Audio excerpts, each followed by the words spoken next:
Suku-suku yang di seberang Yordan pulang. Lalu Yosua memanggil orang Ruben, orang Gad, dan suku Manasye yang setengah itu dan berkata kepada mereka, "Kamu telah memelihara segala yang diperintahkan kepadamu oleh Musa, hamba Tuhan itu, dan telah mendengarkan perkataanku dalam segala yang kuperintahkan kepadamu. Kamu tidak meninggalkan saudara-saudaramu selama waktu ini sampai sekarang, tetapi kamu setia memelihara perintah Tuhan Allahmu kepadamu. Tetapi sekarang Tuhan Allahmu telah mengaruniakan keamanan kepada saudara-saudaramu seperti yang dijanjikannya kepada mereka. Oleh sebab itu, pulanglah ke kemahmu, ke tanah milikmu yang telah diberikan kepadamu oleh Musa, hamba Tuhan itu di seberang Yordan. Hanya lakukanlah dengan sangat setia perintah dan hukum yang diperintahkan kepadamu oleh Musa, hamba Tuhan itu, yakni mengasihi Tuhan Allahmu, hidup menurut segala jalan yang ditunjukkannya, tetap mengikuti perintahnya, berpaut padanya dan berbakti kepadanya dengan segenap hatimu dan dengan segenap jiwamu." Lalu Yosua memberkati mereka dan melepas mereka pergi, maka pulanglah mereka ke kemah mereka. Kepada suku Manasye yang setengah telah diberikan Musa bagian mereka di Basan. Kepada suku yang setengah lagi telah diberikan Yosua bagian mereka di antara saudara-saudara mereka di sebelah barat sungai Yordan. Lagipun ketika Yosua melepas mereka pergi ke kemah mereka setelah memberkati mereka, maka ia berkata kepada mereka demikian, "Pulanglah ke kemahmu dengan kekayaan yang banyak dan dengan sangat banyak ternak, dengan perak, emas, tembaga, besi, dan dengan pakaian yang sangat banyak. Bagilah dengan saudaramu-saudaramu jarahan yang dari musuhmu itu." Suku-suku di seberang Yordan mendirikan mezbah. Maka pulanglah Bani Ruben, Bani Gad, dan suku Manasye yang setengah itu, dan mereka pergi meninggalkan orang Israel, keluar dari Silo di tanah Kanaan, untuk pergi ke tanah Gilead, tanah milik mereka yang didiami mereka sesuai dengan titah Tuhan dengan perantaraan Musa. Ketika mereka sampai ke Gelilot pada sungai Yordan yang di tanah Kanaan, maka Bani Ruben, Bani Gad, dan suku Manasye yang setengah itu mendirikan mezbah di sana di tepi sungai Yordan, mezbah yang besar bangunannya. Lalu terdengarlah oleh orang Israel itu cakap orang, "Telah didirikan mezbah oleh Bani Ruben, Bani Gad, dan suku Manasye yang setengah itu, mezbah menghadap ke tanah Kanaan di Gelilot pada sungai Yordan di sebelah wilayah Israel." Ketika hal itu terdengar oleh orang Israel, berkumpullah segenap umat Israel di Silo untuk maju memerangi mereka. Kemudian orang Israel mengutus kepada Bani Ruben, kepada Bani Gad, dan kepada suku Manasye yang setengah itu ke tanah Gilead, Imam Pinehas bin Eleazar, dan bersama-sama dengan dia 10 pemimpin, yakni seorang pemimpin kaum keluarga sebagai wakil tiap-tiap suku Israel. Masing-masing mereka itu kepala kaum keluarganya di antara kaum-kaum orang Israel. Setelah mereka sampai kepada Bani Ruben, kepada Bani Gad, dan kepada suku Manasye yang setengah itu di tanah Gilead, berkatalah mereka kepada orang-orang itu demikian, "Beginilah kata segenap umat Tuhan, apa macam perbuatanmu yang tidak setia ini terhadap Allah Israel, dengan sekarang berbalik daripada Tuhan dan mendirikan mezbah bagimu, dengan demikian memberontak terhadap Tuhan pada hari ini? Belum cukupkah bagi kita noda yang di Peor itu, yang daripadanya kita belum mentahrirkan diri sampai hari ini, dan yang menyebabkan umat Tuhan kena tulah, sehingga kamu berbalik pula sekarang ini membelakangi Tuhan? Jika kamu hari ini memberontak terhadap Tuhan, maka besok ia akan murka kepada segenap umat Israel. Akan tetapi, jika sekiranya tanah milikmu itu najis, marilah menyeberang ke tanah milik Tuhan, tempat kedudukan kemah suci Tuhan, dan menetaplah di tengah-tengah kami. Tetapi janganlah memberontak terhadap Tuhan, dan janganlah memberontak terhadap kami dengan mendirikan mezbah bagimu sendiri selain dari mezbah Tuhan Allah kita. Ketika Akan bin Zerah berubah setia dengan mengambil barang-barang yang dikhususkan, bukankah segenap umat Israel kena murka? Bukan orang itu saja yang mati karena dosanya."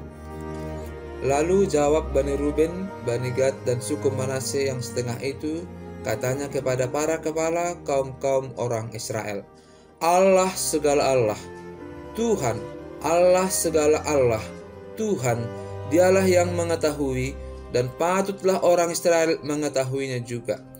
Jika sekiranya hal ini terjadi dengan maksud memberontak atau dengan maksud berubah setia terhadap Tuhan, biarlah jangan Tuhan selamatkan kami pada hari ini. Jika sekiranya kami mendirikan mezbah untuk berbalik daripada Tuhan, untuk mempersembahkan korban bakaran dan korban sajian di atasnya, serta korban keselamatan di atasnya, biarlah Tuhan sendiri yang menuntut balas terhadap kami. Tetapi sesungguhnya kami telah melakukannya karena cemas, sebab pikir kami, di kemudian hari anak-anak kami mungkin berkata kepada anak-anak kami demikian, apakah sangkut pautnya Tuhan Allah Israel? Bukankah Tuhan telah menentukan sungai Yordan sebagai batas antara kami dan kamu, hai orang Bani Ruben dan Bani Gad? Kamu tidak punya bagian akan Tuhan. Demikianlah mungkin anak-anak kamu membuat anak-anak kami berhenti daripada takut akan Tuhan. Sebab itu kata kami, biarlah kita mendirikan mezbah itu bagi kita, bukanlah untuk korban bakaran dan bukanlah untuk korban sembelihan, tetapi supaya mezbah itu menjadi saksi antara kami dan kamu, dan antara keturunan kita kemudian, bahwa kami tetap beribadah kepada Tuhan di hadapannya dengan korban bakaran, korban sembelihan, dan korban keselamatan kami. Jadi tidaklah mungkin anak-anak kamu di kemudian hari berkata kepada anak-anak kami, kamu tidak mempunyai bagian pada Tuhan. Lagi kata kami, apabila di kemudian hari demikian dikatakan mereka kepada kita dan kepada keturunan kita, maka kita akan berkata, tengoklah bangunan tiruan mezbah Tuhan itu yang telah dibuat oleh nenek moyang kami, bukan untuk korban bakaran dan bukan untuk korban sembelihan, tetapi mezbah itu menjadi saksi antara kami dan kamu. Jauhlah daripada kami untuk memberontak terhadap Tuhan dan untuk berbalik daripada Tuhan pada hari ini dengan mendirikan mezbah untuk korban bakaran, korban sajian, atau korban sembelihan, mezbah yang bukan mezbah Tuhan Allah kita yang ada di depan kemah sucinya. Setelah Imam Pinehas dan para pemimpin umat serta para kepala kaum-kaum orang Israel yang bersama-sama dengan dia mendengar perkataan yang dikatakan oleh Bani Ruben, Bani Gad, dan Bani Manasye itu, maka mereka menganggap hal itu baik. Kemudian berkatalah Imam Pinehas bin Eleazar kepada Bani Ruben, Bani Gad, dan Bani Manasye, sekarang tahulah kami bahwa Tuhan ada di tengah-tengah kita, sebab tidaklah kamu berubah setia terhadap Tuhan. Dengan demikian, kamu telah melepaskan orang Israel dari hukuman Tuhan. Sesudah itu Imam Pinehas bin Eleazar serta para pemimpin itu meninggalkan Bani Ruben dan Bani Gad di tanah Gilead, pulang ke Kanaan kepada orang Israel, lalu disampaikanlah berita itu kepada mereka. Hal itu dipandang baik oleh orang Israel, sehingga orang Israel memuji Allah dan tidak lagi berkata hendak maju memerangi mereka untuk memusnahkan negeri yang didiami Bani Ruben dan Bani Gad itu. Dan Bani Ruben dan Bani Gad menamai mezbah itu saksi, karena inilah saksi antara kita bahwa Tuhan itulah Allah. Pidato perpisahan Yosua kepada para pemimpin bangsa itu.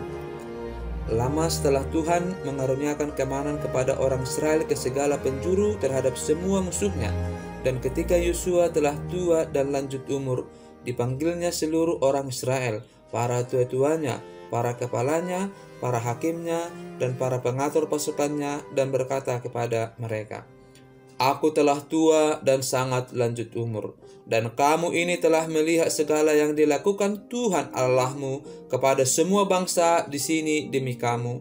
Sebab Tuhan Allahmu, dialah yang telah berperang bagi kamu. Ingatlah, aku telah membagikan dengan membuang undi bangsa-bangsa yang masih tinggal ini kepada suku-suku menjadi milik pusakamu, seperti juga semua bangsa yang telah kulenyapkan hari itu, mulai dari sungai Yordan sampai ke laut besar di sebelah matahari terbenam. Dan Tuhan Allahmu, dialah yang akan mengusir dan menghalau mereka dari depanmu, sehingga kamu menduduki negeri mereka seperti yang dijanjikan kepadamu oleh Tuhan Allahmu. Kuatkanlah benar-benar hatimu dalam memelihara dan melakukan segala yang tertulis dalam kitab hukum Musa, supaya kamu jangan menyimpang ke kanan atau ke kiri. Dan supaya kamu jangan bergaul dengan bangsa-bangsa yang masih tinggal di antaramu itu, serta mengakui nama Allah mereka, dan bersumpah demi nama itu, dan beribadah atau sujud menyembah kepada mereka. Tetapi kamu harus berpaut pada Tuhan Allahmu, seperti yang kamu lakukan sampai sekarang. Bukankah Tuhan telah menghalau bangsa-bangsa yang besar dan kuat dari depanmu, dan akankah kamu ini seorang pun tidak ada yang tahan menghadapi kamu sampai sekarang? Satu orang saja daripada kamu dapat mengejar 1000 orang, sebab Tuhan Allahmu, dialah yang berperang bagi kamu, seperti yang dijanjikannya kepadamu. Maka demi nyawamu, bertekunlah mengasihi Tuhan Allahmu, sebab jika kamu berbalik dan berpaut kepada sisa bangsa-bangsa ini yang masih tinggal di antara kamu, kawin-mengawin dengan mereka serta bergaul dengan mereka, dan mereka dengan kamu, maka ketahuilah dengan sesungguhnya bahwa Tuhan Allahmu tidak akan menghalau lagi bangsa-bangsa itu dari depanmu, tetapi mereka akan menjadi perangkap dan jerat bagimu, menjadi cambuk pada lambungmu dan duri di matamu, sampai kamu binasa dari tanah yang baik ini yang telah diberikan kepadamu oleh Tuhan Allahmu. Maka sekarang, sebentar lagi aku akan menempuh jalan segala yang fana. Sebab itu insaflah dengan segenap hatimu dan segenap jiwamu, bahwa satu pun dari segala yang baik yang telah dijanjikan kepadamu oleh Tuhan Allahmu tidak ada yang tidak dipenuhi. Semuanya telah digenapi bagimu. Tidak ada satupun yang tidak dipenuhi. Tetapi seperti telah datang atas kamu segala yang baik yang telah dijanjikan kepadamu oleh Tuhan Allahmu, demikianlah Tuhan akan mendatangkan atas kamu segala yang tidak baik, sampai Ia telah memusnahkan kamu dari tanah yang baik ini yang diberikan kepadamu oleh Tuhan Allahmu. Apabila kamu melangkahi perjanjian yang telah diperintahkan kepadamu oleh Tuhan Allahmu, dan pergi beribadah kepada Allah lain dan sujud menyembah kepada mereka, maka murka Tuhan akan bangkit terhadap kamu, sehingga kamu segera binasa dari negeri yang baik yang telah diberikannya kepadamu. Pembaruan perjanjian di Sikem. Kemudian Yosua mengumpulkan semua suku orang Israel di Sikem. Dipanggilnya para tua-tua orang Israel, para kepalanya, para hakimnya, dan para pengatur pasukannya. Lalu mereka berdiri di hadapan Allah. Berkatalah Yosua kepada seluruh bangsa itu, beginilah firman Tuhan Allah Israel. Dahulu kala di seberang sungai Efrat, disitulah diam nenek moyangmu, yakni Terah, ayah Abraham dan ayah Nahor, dan mereka beribadah kepada Allah lain. Tetapi aku mengambil Abraham, bapamu itu, dari seberang sungai Efrat, dan menyuruh dia menjelajahi seluruh tanah Kanaan. Aku membuat banyak keturunannya dan memberikan Ishak kepadanya. Kepada Ishak kuberikan Yakub dan Esau. Kepada Esau kuberikan pegunungan Seir menjadi miliknya, sedang Yakub serta anak-anaknya pergi ke Mesir. Lalu aku mengutus Musa serta Harun dan menulahi Mesir, seperti yang kulakukan di tengah-tengah mereka. Kemudian aku membawa kamu keluar. Setelah aku membawa nenek moyangmu keluar dari Mesir, dan kamu sampai ke laut, lalu orang Mesir mengejar nenek moyangmu dengan kereta dan kereta berkuda ke laut Teberau.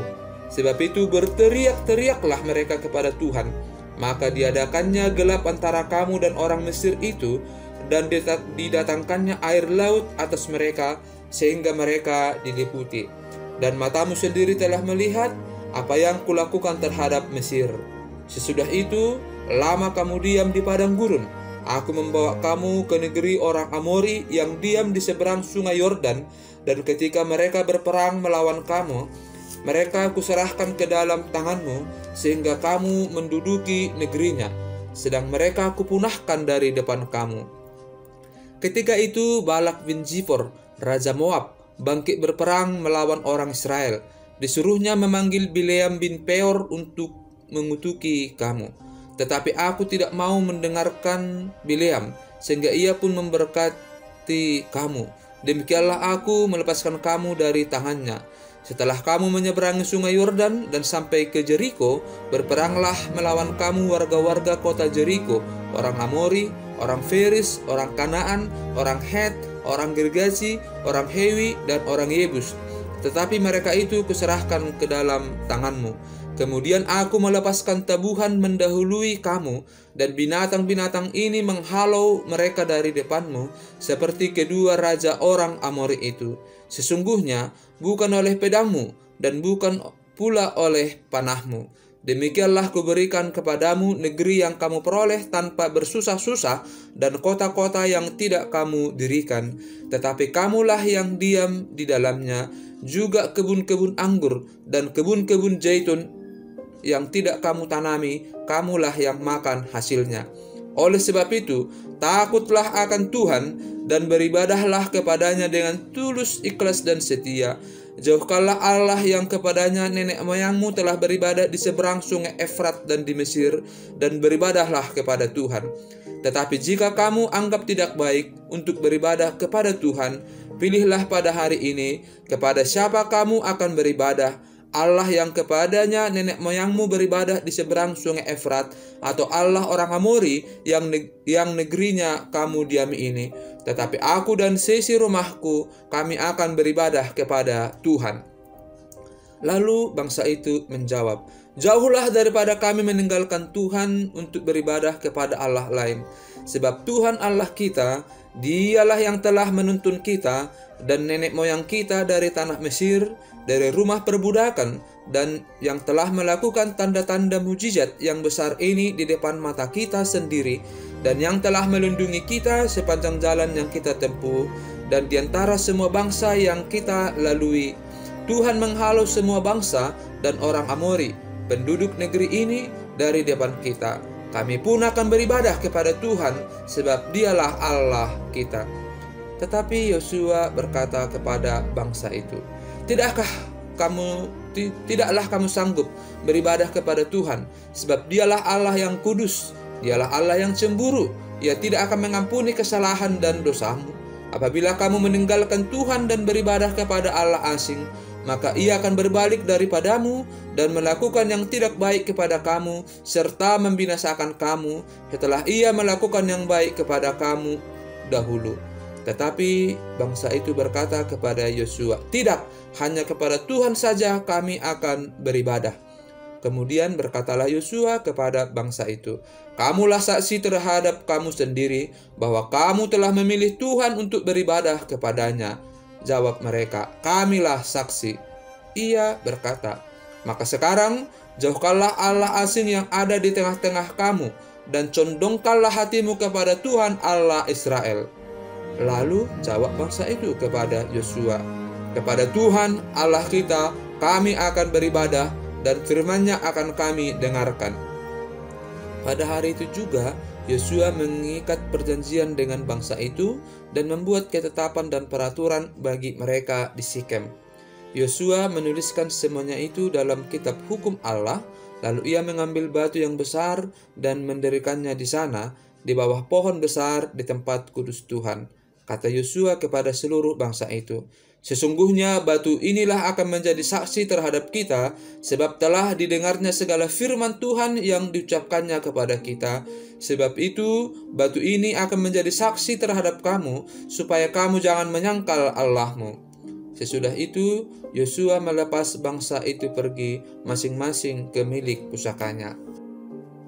Yosua dan Eleazar mati dan dikuburkan, tulang-tulang Yusuf dikuburkan. Dan sesudah peristiwa-peristiwa ini, maka matilah Yosua bin Nun, hamba Tuhan itu, ketika berumur 110 tahun. Lalu ia dikuburkan di daerah milik pusakanya di Timnat Serah, yang di pegunungan Efraim di sebelah utara Gunung Gaas.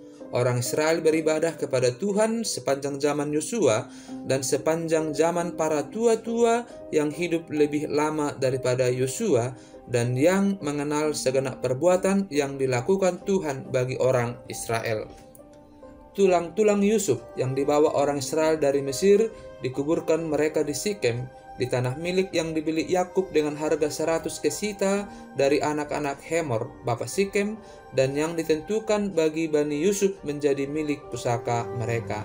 Juga Eleazar bin Harun mati, dan dia dikuburkan di bukit yang diberikan kepada Pinehas anaknya itu di pegunungan Efraim.